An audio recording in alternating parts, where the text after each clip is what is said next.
काल के दूत इतने भयंकर हैं, ये तो ग्रह समझ लो, आपस में लड़ा मारते हैं झूठी बकवाद करके, वो ऐसा है वो ऐसा है। और मेर करी दाता ने ऐसे इंस्ट्रूमेंट दे दिए। दास को सफलता इसी से मिली है कि सदग्रंथ दिखाए सबसे पहले। दास को इन सदग्रंथों की कति आवश्यकता नहीं थी, क्योंकि जैसे शुरू शुरू में हमारे भक्तों को भी अन्य गुरुओं के चेलों ने, नकलियों ने कहा कि वो किसा गुरु जी है तो पुस्तक पढ़ पढ़ सुनावे। गुरु टीचर तो वो होता मुंह जुबानी सुनावे। मैं कहा मुंह जुबानी सुनानिया नाश कर रखे। अब अपनी अपनी कह गए इस दुनिया के माँ बिन साहिब की बंदगी कहीं ठोर ठिकाना ना। तो दास ने नहीं परवाह करी, आपके रूबरू करता रहा। आज सफलता मिली दास को, नहीं तो ये लालटेन ना दिखाता तो ये और बात बिगड़ जाती।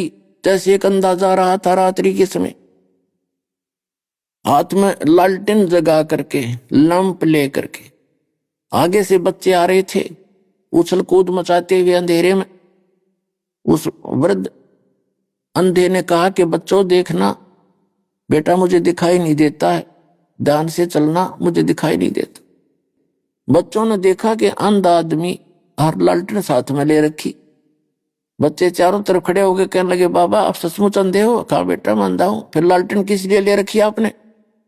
ये लैंप किस लिए जगा रखा कि तुम आंखों वालों के लिए कहीं मुझ बुढ़े मार दो टक्कर, गेर दो मुझे, तोड़ दो बांह की तरह। तो तुम आंखों वालों के लिए है ये लालटेन, मेरे से बचकर चले जाओ अंधेरे में, मेरे से ना टकराओ। तो पुण्यात्माओं ये सदग्रंथ रूपी लालटेन दिखा दी, दास बच रहा है। ना तो ये कसाई मरवा देते तो पहले, क्रोथा कांड इसी का परिणाम था। लेकिन सफलता इसलिए मिली कि हमारे पास सदग्रंथ थे, रूबरू कर रखे थे बच्चे बच्चे का। तो नो के नो स्टेनलेस स्टील रहे मेरे जितने अनुयायी थे, और आज पूरे विश्व में जाएगा ये।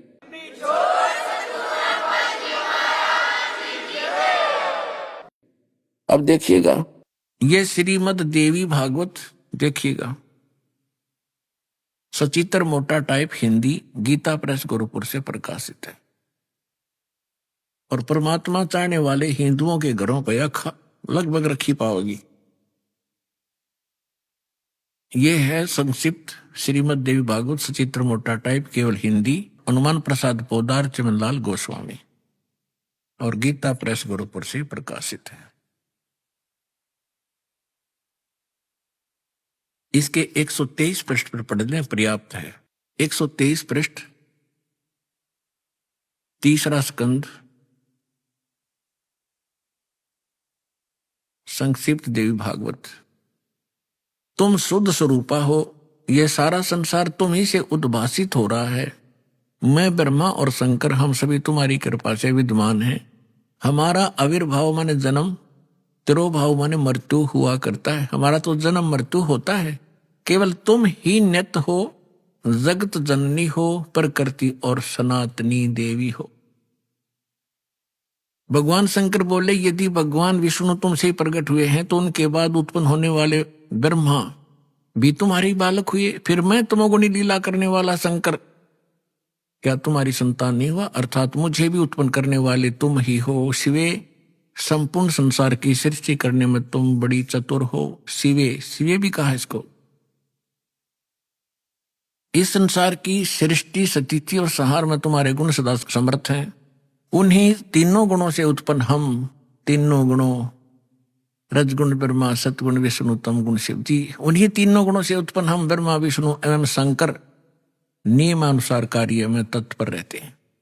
अब इससे 4 कंसेप्ट क्लियर हो गए। नंबर 1 ब्रह्मा विष्णु महेश नासवान है, और नंबर 2 दुर्गा इनकी माता है।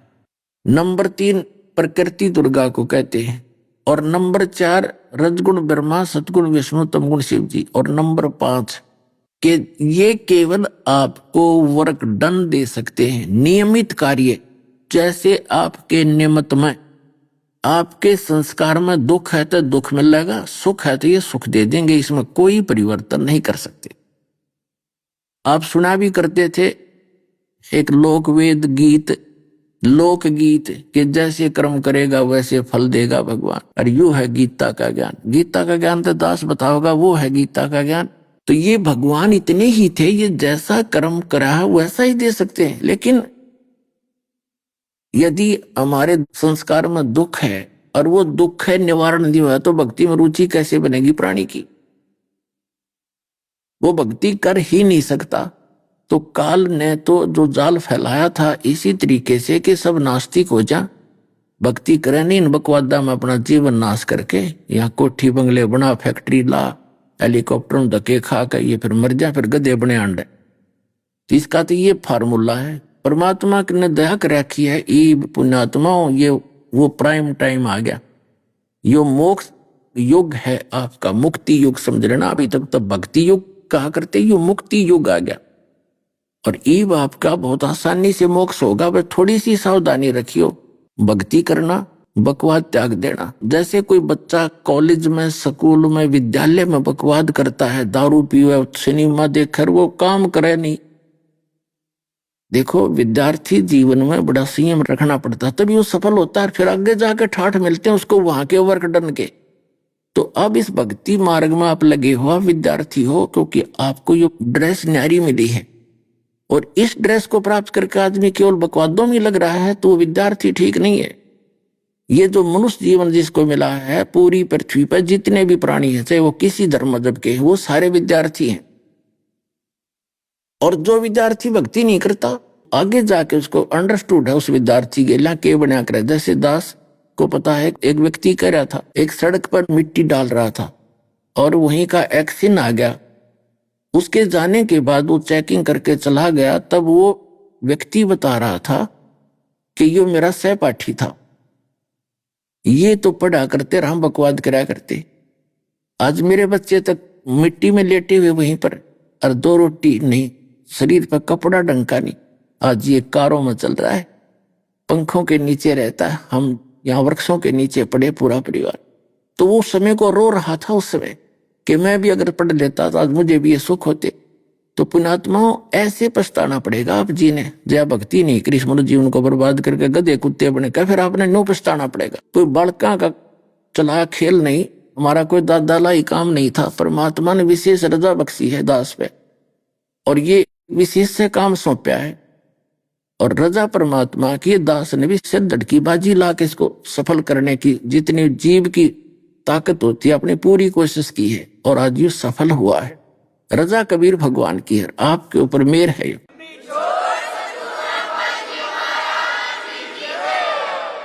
तो आप जी भी थोड़ा सा सावधानी बरतना। ये विद्यार्थी काल है आपका, चाहे 50 वर्ष का है, चाहे 60 वर्ष का, चाहे 80 वर्ष का है। आप जब शरीर छोड़कर जाओगे उसके बाद ही सब कुछ मिलेगा। तब तक फिसल गए तो बात जागी बिगड़े, और दृढ़ रहे। आखिरी सांस तक बच्चा बीए करता है, एमए करता है, एमएससी करता है, या कोई डिग्री करता है, तो आखिरी सांस तक, आखिरी एग्जाम तक उसने पढ़ना ही पड़ेगा। वो पास करके पीछा छूटेगा, सफलता मिलेगी। ऐसे ही प्रत्येक सदग्रंथ में यही प्रमाण है कि जैसे श्रीमद् भगवद गीता अध्याय नंबर 8 के श्लोक नंबर 7 में गीता ज्ञानदाता कहता है कि अर्जुन तू युद्ध भी कर और मेरा स्मरण भी कर। यानी काम करते करते स्मरण करना है। उसने 8वें अध्याय के 13वें श्लोक में श्रीमद् भगवद गीता में कहा है, ओम इति एकाक्षरम ब्रह्म व्यवहारण माम अनुस्मरण यह प्रयाति तजंदेहम सयाति परमाम गतिम। मुझ ब्रह्म का एक ओम मंत्र है, नथिंग एल्स, और नहीं। और जो है वो बकवाद है, जो कोई ओम नमः शिवाय, ओम भगवते वासुदेव नमः, ओम एवं नमः, ये हैं बच्चों के खिलौने। और इस नाम का जाप युद्ध भी कर, और ये प्रयादि तजंदेहम, शरीर छोड़कर जाते समय तक इसका सिमरण करता रहेगा, वो ओम से मिलने वाली परम गति को प्राप्त होगा। ओम से मिलने वाली परम गति क्या है? ब्रह्मलोक। लेकिन ब्रह्मलोक में गए हुए प्राणी भी फिर जन्म मृत्यु में आते हैं। गीता अध्याय नंबर 8 के श्लोक नंबर 16 में कहा है कि ब्रह्मलोक पर्यंत ये सभी लोग पुनरावृत्ति में। और गीता ज्ञानदाता स्वयं भी कहता है दूसरे अध्याय के 12वें श्लोक में, चौथे अध्याय के 5 और 9 श्लोक में, और 10वें अध्याय के दूसरे श्लोक में कि अर्जुन तेरे और मेरे बहुत जन्म हो चुके, तू नहीं जानता बचा। इसलिए गीता ज्ञानदाता का मंत्र ओम है, ये ब्रह्म है। श्री कृष्ण में प्रवेश करके प्रेत की तरह बोल रहा था। फिर इसने बताया कि मेरी साधना भी काम करते करते कर और अंतिम सांस तक कर, तो तब मेरे वाली उपलब्धि मिलेगी। और तुझे पूर्ण मोक्ष चाहिए, शाश्वत स्थान चाहिए जहां जाने के बाद कभी लौटकर प्राणी नहीं आते। 15वें अध्याय के 4थे श्लोक में कहा कि तत्वदर्शी संत की प्राप्ति के उपरांत परमेश्वर के उस परम पद की खोज करनी चाहिए, जहां जाने के बाद साधक फिर लौटकर कभी संसार में नहीं आते, उनका पूर्ण मोक्ष हो जाता है। और जिस परमेश्वर ने संसार रूपी वृक्ष की प्रवृत्ति विस्तार किया है, यानी सारे ब्रह्मांडों की जिसने रचना की है, केवल उसकी भक्ति कर, और की नहीं। उसमें स्पष्ट कर रखा गीता ज्ञानदाता ने, अपने भी मना कर दिए। उसके बारे में बताया 17वें अध्याय के 23वें श्लोक में कि उसका ओम तत्सत इति निर्देश है। निर्देश माने कति डायरेक्शन, आदेश है और नहीं। ब्रह्म ने त्रिविध समर्थ है, सचिदानंद घन ब्रह्म, परम अक्षर ब्रह्म, पूर्ण परमात्मा की भक्ति का 3 मंत्र के जाप का निर्देश है। उसके लिए ऑप्शन छोड़ दिया चौथे अध्याय के 34वें श्लोक में और 32वें श्लोक में कि वो स्वयं परमात्मा आकर अपने मुख कमल से तत्व ज्ञान बताता है। वो तत्व ज्ञान होता है, उसके अंदर विस्तार के साथ अनुष्ठानों की जानकारी दी जाती है। उस तत्व ज्ञान को अर्जुन तू तत्वदर्शी संतों के पास जाकर समझ, मैं नहीं जानता, साफ कर दिया उसने। अपनी विधि उसने बताई दी, ओम नाम है, नथिंग एल्स। 5 यज्ञ है, ये कर और ओम नाम का जाप कर, उसे ब्रह्मलोक प्राप्ति। ब्रह्मलोक में गए हुए भी पुनर्जन्म में 18वें अध्याय के 62वें श्लोक में और 66वें श्लोक में गीता ज्ञानदाता अपने से अन्य उस परम अक्षर ब्रह्म की शरण में जाने को कहता है कि अर्जुन तू सर्वभाव से उस परमेश्वर की शरण में जा, उसकी कृपा से तू परम शांति को और सनातन परम धाम को प्राप्त होगा। कहता मेरी शरण में रहेगा तो युद्ध करना पड़ेगा, और जहां युद्ध वहां शांति नहीं। अरे ये ओम शांति के, ओमकार शांति का तो खड़ा एक्सीडेंट है। ओम से शांति 7 जन्म नहीं हो सकती, ये तो काल का नाम है। अग्नि से शीतलता नहीं हो सकती, बर्फ से शीतलता हो सकती है। तो पुण्यात्माओं, हम बगैर ज्ञान के अभी तक ऐसे ही भटक रहे थे। इन नकली गुरुओं ने हमें भ्रमित कर रखा था। फिर बताया है कि 18वें अध्याय के 66वें श्लोक में कि सर्वधर्मान परित्यज्य माम एकम शरणम व्रज। ओम तत्सत से जो लाभ मिलेगा, ओम तत्सत ये पूजा नहीं हमारी, ये तो साधना। जैसे हमने जल निकालना पृथ्वी से, वो कीर पाए पर वो हैंडपंप लगाएंगे ऊपर, वो हमारा पूज्य नहीं है, वो तो हमारा प्रोसेस है, प्रोसीजर है, वो तो उपकरण है। उन उपकरणों के बिना वो जल ना मिले, वो हमारा पूज्य है। पूज्य हमारा सत्पुरुष है और वांछित वो हमारा वहां का सुख है। तो उस सुख की और उस सतलोक परम पुरुष की प्राप्ति के लिए हमने ये उपकरणों का प्रयोग करना है, इस 3 मंत्र के जाप का। और फिर जो पहला मंत्र आपको दिया जाता है वो आपको यहां तक ठीक करेगा, उसके बाद फिर इनका काम शुरू।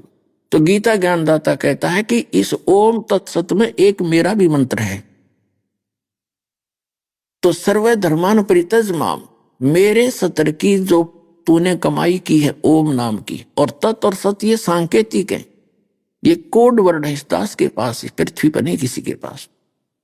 तो कहती ओम नाम का जाप तो मुझे छोड़ देना। हम क्या करते रहे पहले, ओम नाम का जाप और ये 500 यज्ञ करके हम ऊपर के लोकों में ब्रह्मलोक में चले जाते। इसने वहां एक नकली सतलोक, ब्रह्मलोक में नकली अलखलोक, अगमलोक, अनामी लोक तक की रचना झूठी कर रखी है हमें मूर्ख बनाने के लिए, और हमारी पूंजी का वहां नाश करवा देता, ज्यादा सुख सुविधाएं दे करके। और वहां इसने अपना टैक्स रखा, किसी में 10%, किसी में 15%, किसी में 25%। तो ये इस हमारी कमाई से स्वयं भी सेठ बना रहता है, अपना काम भी नीचे अटकलबाजी से चलाता है ये कंगाल। और हम अपनी पूंजी नाश करके फिर यहाँ 84 लाख योनियों में धक्के खाते रहे। क्योंकि जैसे होटल में जाता सेठ व्यक्ति, कुल्लू मनाली चला गया गर्मियों में, 50,000 रुपये ले गया, 1 महीने में खर्च हो गए, और फिर मुंह लटका के आया अपना कर्म क्षेत्र में। अगले वर्ष मनमाने ना दाव लगे 50,000 के बचने का, इतना टोटा हो जा ना जा सके, वहीं सड़ता रहे। तो ये तो ऐसे स्वर्ग और महास्वर्ग इसके ऐसे हैं। और वो सतलोक सदा सुख, वहां कोई दुख नहीं किसी बात की। वहां जाने के लिए इन 3 मंत्रों की विशेष जो है ना योगदान है इनका। तो ये कहता सर्वधर्मान परित्यज माम, मेरे सतर की जितनी धार्मिक क्रियाएं हैं, ओम नाम का जाप और ये सब, ये जो जितनी भी यज्ञ हम करते हैं, ये हमने इसको देनी है। और जब तक हम रहेंगे इसके बदले में हमें यहाँ के सुख मिलते रहेंगे। प्रथम मंत्र और ये सारा ओम नाम का जाप हम जाकर त्रिकुटी पर इसको सौंपेंगे काल को, तब ये हमें छोड़ेगा। तो ये कहता सर्वधर्मान परित्यज माम, मेरे सतर की पूजा मुझे छोड़ दे, मेरी पूंजी मुझे दे दे, फिर तू उसकी शरण में जा, मुझे कोई चिंता नहीं, चिंता ना करे, तू जा बेशक, मेरा कर्जा दे जा। तो हम इसका कर्जा इस ओम नाम के जाप पे जाएंगे। और बीच में जो तत्व और सत्य हैं, ये दो सांकेतिक हैं। तो एक यहां से हम जब चलेंगे, इस काल के लोक से आगे चलेंगे, तो 7 शंख ब्रह्मांड का एक और क्षेत्र है, जिसका किराया किराया हम इस तत्व मंत्र से उसका पूरा करेंगे। फिर सत मंत्र वो सार नाम है, वो हमें सतलोक में स्थायी स्थान दुआ होगा, ऐसे मोक्ष प्राप्ति होगी। तो ये क्या बताता है कि जैसे सभी संतों ने परमात्मा की भक्ति बहुत आसान बताई है। यजुर्वेद अध्याय नंबर 40 के मंत्र नंबर 15 में कहा कि ओम करतु समर कल्बे समर करतुम समर। ओम नाम का जाप, मेरे ये तो वेद ज्ञान दाता भी वही है और गीता ज्ञान दाता भी वही है। फिर इसने कहा कि मेरे सत्र का जो ओम नाम का जाप करना है, तो काम करते करते सिमरण कर, विशेष कसक के साथ सिमरण कर, और मनुष्य जीवन का परम कर्तव्य जान के, क्योंकि मनुष्य जीवन भक्ति के लिए मिला है, इसलिए सिमरण करें। फिर बताया कि वायु अनिलम अमृतम अथिदम भस्मांतम शरीरम। जब तेरा शरीर नष्ट होगा, भस्म होगा, उसके बाद तुझे इस ओम नाम के जाप से जो अमृतो प्राप्त होना है वो उससे होगा। जैसे ब्रह्मलोक प्राप्ति होती, और ब्रह्मलोक में गए हुए प्राणी भी वापस आते। फिर 40 में जाके 70वें श्लोक में इस वेद ज्ञान दाता स्पष्ट करा है कि वो पूर्ण परमात्मा तो प्रोक्ष है, वो तो गुप्त है, और मैं ब्रह्म हूं, मेरा ओम नाम है, मैं ओम खम्ब ब्रह्म, मैं ब्रह्म हूं, और दिव्य ब्रह्म लोक रूपी दिव्य आकाश में रहता हूं, और वो परमात्मा गुप्त है। उसके लिए 40 में जाए कि 10वें श्लोक में यजुर्वेद में कहा है कि उस परमात्मा के विषय में भाई कोई तो असंभवात कहता है कि वो जन्म नहीं लेता, कभी उत्पन्न होता ही नहीं। कोई संभवात कहता है कि राम और श्री कृष्ण जैसे ये 8-9 अवतार उसी के आते हैं।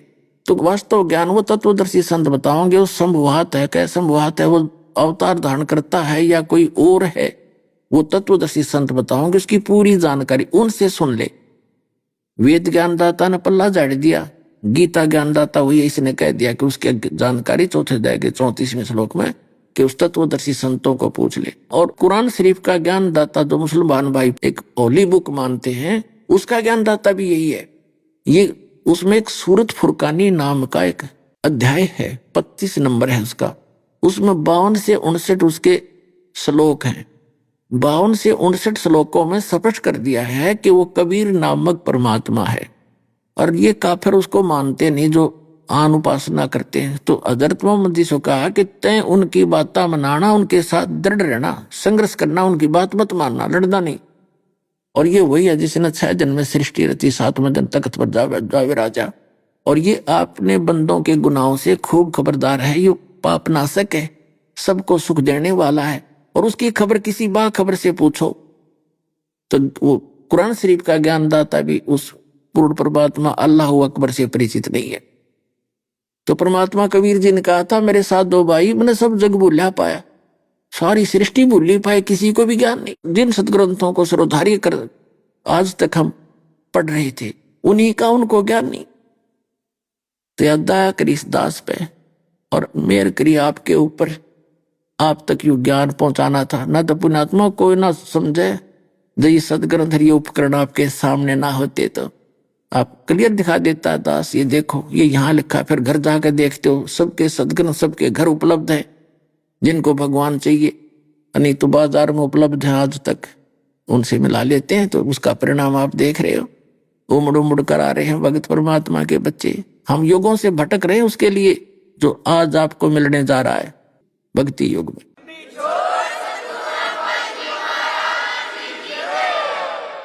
ऐसे ही उस पूर्ण परमात्मा ने अपने तत्व ज्ञान में कहा है, नाम उठत नाम बैठत नाम सोत जागवे, नाम खाते नाम पीते नाम से ती लागवे। इतना सिंपल मार्ग है भक्ति का, इससे आसान कोई काम नहीं पृथ्वी पे। एक रोटी बनाने के लिए बहन कितना सामान जोड़ती है, कितना चूल्हा लाओगी, कितना गैस या लकड़ी इकट्ठी करेंगी, फिर चमटा पलटा, फिर कटोरी गिलास पतीला, सब्जी काटे प्याज काटे, पता नहीं कितने तरह के जुगाड़ जोड़ कर 2 रोटी दोनों टाइम बनानी पड़ती हैं। और कति आलस नहीं, और करना पड़ता है, कितना कठिन काम है। और कमाने के लिए कोई मजदूरी कर रहा है, कोई खेतों में अपना खेती कर रहा है, कोई दुकान पर सारा दिन मेहनत कर रहा है, कोई अपनी नौकरी पे कर रहा है, कोई कहीं कर रहा है। तो एक दो रोटी के लिए, एक पेट के लिए और आत्म कल्याण के लिए कुछ भी ना करना, इसी काम में करते करते उस मालिक को याद रखे। इसमें तो नो उठाकर चीज नो भी ना धरनी, इधर से उधर भी ना करनी, जीव भी ना हलानी, इतना आसान काम।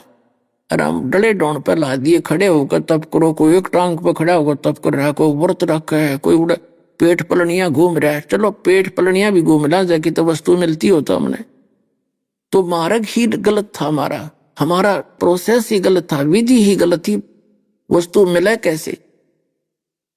तो अब आपके ऊपर मेहर कर दी दाता ने। कहते हैं कबीर साहब ने कहा कि 9 मन सूत उलझिया, 9 मन सूत उलझिया ऋषि रहे जखमार, और सतगुरु ऐसा सुलझाए दे उलझा रे दूजी बार। ये 9 मन सूत उलझा रखा था इन अज्ञानियों ने।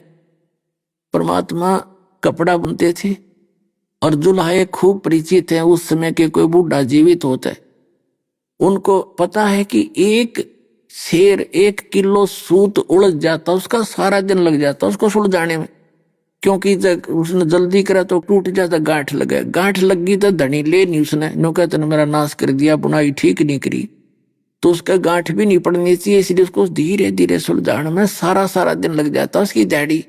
तो परमात्मा कहते न तो 9 मन सूत उलझाकर डाल रखा है, आप अपनी दत्त कथा सुना के 9 मन सूत उलझिया ऋषि रहे जखमार, और सतगुरु ऐसा सुलझा दे उलझा न दूजी बार। अब अध्यात्म मार्ग ऐसा सुलझा दिया है, इस कलयुग में नहीं उलझेगा भक्ति, कोई करियो चाहे ना करियो।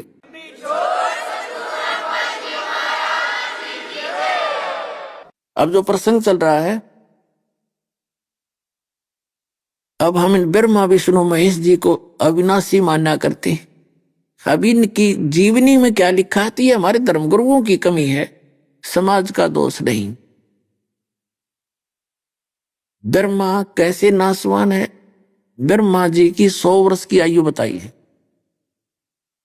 और इसका एक दिन कितना है, जैसे सतयुग त्रेता द्वापर और कलयुग, ये 4 युगों की एक चतुर्युगी होती है, इसको चतुर्युग बोलते हैं। तो ऐसे ऐसे 1000, वैसे तो 1008 बनते हैं, लमसम इनको 1000 चतुर्युग लेते हैं।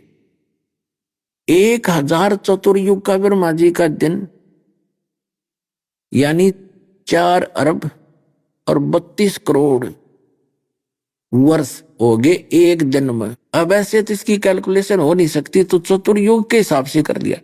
तो कहते इतनी ही रात्रि 1008 चतुर्युग का दिन, 1008 चतुर्युग की रात्रि, ऐसे 30 दिन रात का एक महीना इसका ब्रह्मा जी का, और 12 महीने का एक वर्ष, और फिर ऐसे बने हुए 100 वर्ष की आयु है ब्रह्मा जी की, आप विचार करके देखो। और ऐसे 7 ब्रह्मा जी की मृत्यु के उपरांत एक विष्णु की मृत्यु, 7 विष्णु की मृत्यु के उपरांत एक शंकर भगवान की मृत्यु, तमोगुणी। ऐसे ऐसे 70,000 शिव जब मर जाएंगे, ये क्या होता है, जैसे ब्रह्मा जी की मृत्यु होगी, काल नई आत्मा पुण्य आत्मा को अपनी पत्नी दुर्गा के माध्यम से द्वारा ये नया बच्चा पैदा करके रख लेता है, उसको कोमा में रखता है, उसको पता होता है इसकी मृत्यु फिक्स है इनकी तो, और उसमें वो युवा होता है, ब्रह्मा जी की मृत्यु हो जाती है, दूसरा ब्रह्मा वहां रख देता गद्दी पर। ऐसे विष्णु जी की मृत्यु होगी, वर्तमान जो विष्णु इसकी मृत्यु होगी, ये चला जाएगा 184 योनियों में, पशु योनियों में, नया पुण्यकर्मी प्राणी को वो विष्णु जी के पद पर रखेगा, उसको सतोगुण युक्त कर देगा, और फिर उसके मरते उसको दर देगा। तो ऐसा इसका खेल, ऐसे शंकर जी की मृत्यु होती है। तो ऐसे 70,000 शिव की मृत्यु के उपरांत एक ब्रह्मांड का पूरा विनाश होगा, और ये ब्रह्म रहेगा। ये कहता है मेरी भी जन्म मृत्यु है, तू नहीं जानता अर्जुन, लेकिन इसकी जन्म मृत्यु को कौन जाने, जो इसका जनक है, जो इसका उत्पत्ति करता है। जैसे माता पिता अपने पुत्र अपनी संतान की उत्पत्ति बता सकते हैं, माता पिता, लेकिन बच्चे थोड़ी जानते हैं माता पिता की उत्पत्ति को। तो सबका जो पिता है कबीर परमेश्वर अल्लाह अकबर परम अक्षर ब्रह्म, उसने आकर बताई इनकी सारी कहानी, इसकी ये सती थी, इसकी ये सती थी, और वो आज सद ग्रंथों में मिली। तो 70,000 बार जब त्रिलोकीय शिव मर जाएगा, उसके बाद एक ब्रह्म मरेगा, इसका यहां शरीर छूट जाएगा, दुर्गा भी मरेगी, 21 ब्रह्मांड के सभी प्राणी नष्ट हो जाएंगे, और ये पृथ्वी वगैरह सब नाश हो जाएगा, ना ग्रह रहेंगे। ये सब 5 तत्वों के अंदर अपने अपने अलग अलग बट जाएंगे, इनमें इतनी बुरी तरह आग लगेगी, खत्म हो जाएंगे। फिर ये सारे प्राणी दूसरे ब्रह्मांड में चले जाएंगे। वहां जाते ही क्या होता है कि इस दुर्गा और काल का वहां जाते ही ऐसा फलो है, इस मालिक का नियम है, उस परम अक्षर वहां जाते ही इनका दोनों का युवा शरीर बन जाता है। और जब ये मरते हैं, जलते हैं इस आग के अंदर, तो इनकी हाहाकार मच जाती है, बुरा हाल हो जाता है, तड़फ तड़फ कर मरते हैं। जैसे हमारी मृत्यु होती है, हम कितने दुखी होते हैं, माँ के गर्भ में कितना तंग होते, बाहर आते फिर भूल जाते। तो वहां जाकर फिर ऐसी शीतलता, फिर ये दूसरे ढंग से फिर नए सिरे उस ब्रह्मांड में फिर सृष्टि शुरू होती है। ऐसे ही जब उस ब्रह्मांड का अंत आएगा, तब तक इस ब्रह्मांड के अंदर पुनः ये सारे अपने आप, जैसे साइंटिस्ट आज जो मत्था पचाई कर रहे हैं, तो बनाने वाले ने तो पहले बना ही रखा है, तो अनुसंधान करते रहिए इन खोख्या में के कर देंगे इस अनुसंधान के अंदर ही, तो उतने ही समय में फिर ये दोबारा बनकर यहाँ घूमने लग जाएगा। तब उसका नाश होगा, तब तक ये तैयार हो जाएगा, इसमें यहाँ पटक लेगा ठाके। तो ऐसे इसकी सृष्टि चलती रहती है। ये विज्ञान तो वहां तक करोड़ जन्म नहीं जा सकती, जो भगवान ने बता के इतिहास सुन रख रखी है, कोई समझने वाला होता है। तो क्या होगा, अब जैसे एक ब्रह्म की मृत्यु हुई, जितने पीरियड में, वो एक युग हो गया अक्षर पुरुष का। पुणात्माओं, जैसे श्रीमद् भगवद गीता अध्याय नंबर 15 के श्लोक नंबर 16 और 17 में 3 पुरुष बताए। पुरुष माने प्रभु, स्वामी, 3 स्वामी हैं। जैसे सरपुरुष 21 ब्रह्मांड का स्वामी, अक्षर पुरुष 7 संग ब्रह्मांड का स्वामी, और परम अक्षर पुरुष परम अक्षर ब्रह्म वो असंग ब्रह्मांड का ओवरऑल कंट्रोलर है। अब देखिएगा, श्रीमद् भगवद गीता जयदयाल गोविंद का इसके अनुवादक हैं, गीता प्रेस गोरखपुर से प्रकाशित है। अध्याय नंबर 15 पंचदश अध्याय। यहां से देखिए, संस्कृत अच्छी तरह समझ में आवेगी। दिवऊ इमऊ पुरुषौ लोके, इस लोक में 2 पुरुष हैं, 2 परमात्मा हैं, एक सरपुरुष एक अक्षर पुरुष। इस पुरुष को हम यहां दोनों जगह लगा देंगे, सरपुरुष और अक्षर पुरुष। और इसी प्रकार नासवान, सरकार तो होता नासवान, अक्षर होता विनाशी। सर्वाणी भूतानी कटुष्ट अक्षर उच्यते। इसका अर्थ यह बनता है कि इस लोक में, मिट्टी वाले पृथ्वी वाले लोक में, जो नासवान स्थिति के लोक हैं अक्षर पुरुष और सरपुरुष के, इसमें 2 पुरुष हैं इस लोक में, सरपुरुष और अक्षर पुरुष।